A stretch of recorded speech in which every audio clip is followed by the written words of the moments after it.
প্ৰতিবাদ বিভিন্ন ধৰণে দেখিছোঁ। আজি আমি ND24 দৰ্শকসকলক দেখুৱাম এটা ব্যতিক্ৰমী প্ৰতিবাদ। মই বৰ্তমান যোৰহাটৰ নআলিস্থিত উৰণ সেতুৰ সমীপত উপস্থিত আছোঁ আৰু উৰণ সেতুৰ দেৱালত এগৰাকী চিত্ৰশিল্পীয়ে ব্যতিক্ৰমভাৱে প্ৰতিবাদ সাব্যস্ত কৰিছে।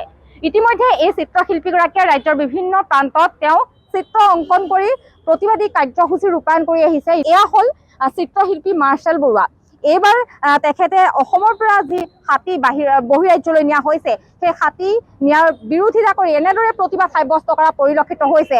সস্তীৰ প্ৰাণ জীৱনৰ মান, দেশৰ বজাৰত অসমৰ কিমান দাম, এনেদৰে চিত্ৰ অংকন কৰি তেওঁ আজি প্ৰতিবাদী কাৰ্যসূচী ৰূপায়ণ কৰিছে। যোৰহাটৰ মাছমজিয়াৰ উৰণ সেতুৰ সমীপৰ যিখন দেৱাল আছে, সেই দেৱালতে তেওঁ এনেধৰণে চিত্ৰ অংকন কৰি প্ৰতিবাদী কাৰ্যসূচী ৰূপায়ণ কৰিছে। ইয়াৰ পূৰ্বেও এই একেখন উৰণ সেতুৰ আনটো প্ৰান্তত তেওঁ গিবন বচোৱাৰ দাবীত তেওঁ চিত্ৰ অংকন কৰি প্ৰতিবাদ সাব্যস্ত কৰিছিল।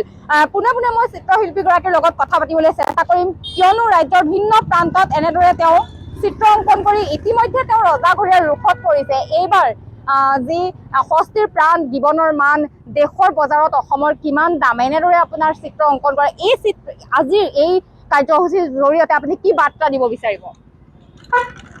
মই এইটোৱে বাৰ্তা দিব বিচাৰিম যে অসমৰ জনগণক সজাগ হ'বৰ কাৰণে মই অনুৰোধ কৰিম। আৰু আমি আচলতে প্ৰকৃতিখনক কেনেকৈ সংৰক্ষণ কৰিব লাগে যাতে পৃথিৱীখন বেছিদিন জীয়াই থাকে, তাৰ প্ৰতি লক্ষ্য ৰাখিব লাগে। এই মুহূৰ্তত মানে সেইটো অত্যন্ত প্ৰয়োজনীয় হৈ পৰিছে। আজি ডাঙৰ ডাঙৰ চহৰবিলাক পলিউশ্যনৰ সন্মুখীন হ'ব লগা হৈছে। তাত আমি ভালকৈ উশাহ ল'ব নোৱাৰোঁ। এতিয়া ক্ৰমান্বয়ে সৰু সৰু চহৰবিলাকো পলিউটেড হৈ গৈ আছে। এইটো ভয়ংকৰ কথা। এতিয়া গাঁওবিলাকতো মই বিভিন্ন গাঁৱতো দেখা পাইছোঁ পলিথিন, প্লাষ্টিক য'তে ত'তে পৰি থাকে। এইবোৰে বহুত ক্ষতি কৰিব। আমি এতিয়াই যদি সজাগ নহওঁ, ভৱিষ্যতলৈ আমাৰ বহুত দেৰি হৈ যাব। ৰাজ্যৰ বিভিন্ন প্ৰান্তত আপুনি চিত্ৰ অংকন কৰি ৰাইজৰ দৃষ্টি আকৰ্ষণ কৰিবলৈ সক্ষম হৈছে, বা এনেদৰে প্ৰতিবাদী আপুনি চিত্ৰ অংকন কৰি গৈছে। জেললৈ যাবলগীয়া হৈছে, এই মুহূৰ্তত কি ক'ব?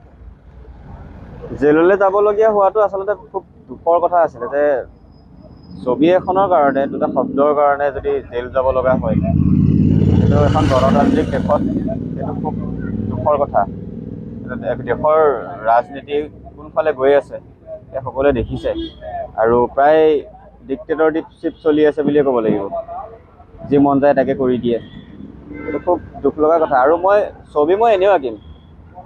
ছবিখন আঁকিলে যদি ক্ৰাইম কৰা হয় তেনেহ'লে ঠিক আছে, মই ৰেডি আছোঁ। এনেদৰে চিত্ৰ অংকন কৰি যাব? চিত্ৰ অংকন কৰি যাম। মই ছবিহে আঁকিছোঁ। ছবি আঁকিবলৈ মই এৰি নিদিওঁ কেতিয়াও। মই আগতেও কৈছোঁ, ছবিবোৰ মই মানুহৰ কাৰণে আঁকিম, প্ৰকৃতিৰ কাৰণে আঁকিম, সমাজৰ কাৰণে আঁকিম।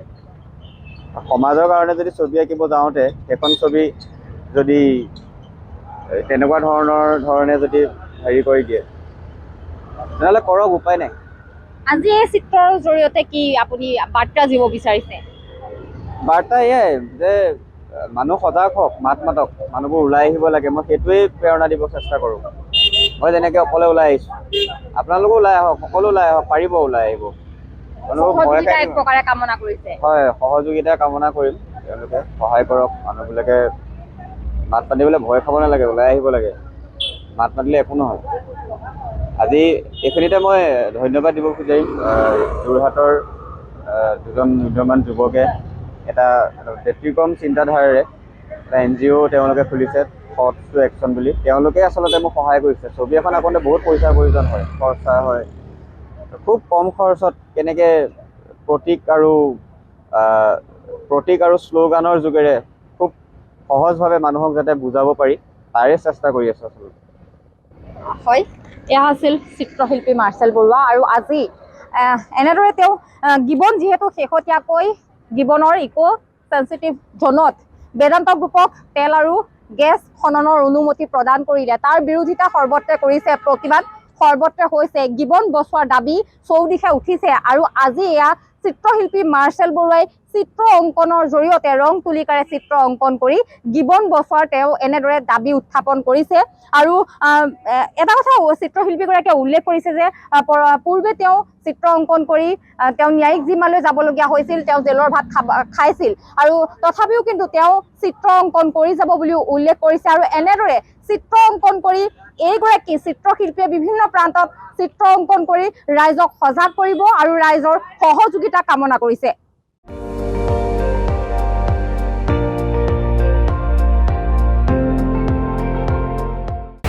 আপুনি চাই আছে ND24, সৰ্বশ্ৰেষ্ঠ নহয় সৰ্বোত্তমৰ দৌৰত।